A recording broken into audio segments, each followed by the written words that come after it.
சித்தப்பா சித்தப்பா இல்லம்மா, அப்பாதான். எங்க இருக்கீங்க? எப்போ வருவீங்க? இன்னொரு 2 மணி நேரம் ஆகும்பா. பசிச்சுதா அதான் சாப்பிட்டுட்டு இருக்கோம். ஹோட்டல் இருக்கீங்களா? ஹோட்டல்லாம் இல்லப்பா. அம்மா வீட்ல இருந்து சப்பாத்தி செஞ்சு எடுத்துட்டு வந்தாங்க. அதான் ரோட்டோரமா நிறுத்தி சாப்பிட்டுட்டு இருக்கோம். அம்மா கிட்ட கொஞ்சம் போன கொடு. சாப்பிட்டீங்களா? கொஞ்சம் கூட மனசாட்சின்னு ஒண்ணு வேண்டாம். பிக்னிக்கு கடி வந்திருக்கீங்க. ஏங்க உங்க அக்கா செத்து போச்சுக்கிறதுக்காக நாங்க குடும்பமே வரதா இருக்க முடியுமா? வயசு பிள்ளைங்க பசிக்கும், அங்க வந்து அப்படி சாப்பிடுறது வந்துடலாம் தான். இதுல என்ன இருக்கு? ஏய், குருமா வச்சுக்கிறியாடி? அவசர அவசரமா வச்சேம்மா. ஏன் டேஸ்ட் கம்மியா இருக்கு. எங்களுக்கெல்லாம் வெயிட் பண்ண வேண்டாம். நீங்க பாடி எடுக்கிறதுனா எடுத்துருங்க. பாடியா? எங்க அக்காவும் மட்டும் பாடின்னு எனக்கு கெட்ட கோவம் வந்துடும் சுதந்திரம். ஏப்பா, பாடிய பாடின்னு சொல்லாம வேற என்னத்த சொல்றது?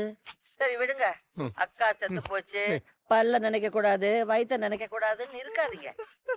எல்லாம் அப்படியே அழுவாங்க. அப்புறம் அங்கிட்டு எந்திரிச்சு போய் நல்லா வயித்த கொட்டிட்டு வருவாங்க. ஓகே, நீங்க மட்டும் கஞ்சி போட்ட சட்டை மாதிரி அப்படியே வெறப்பா இருக்காதீங்க.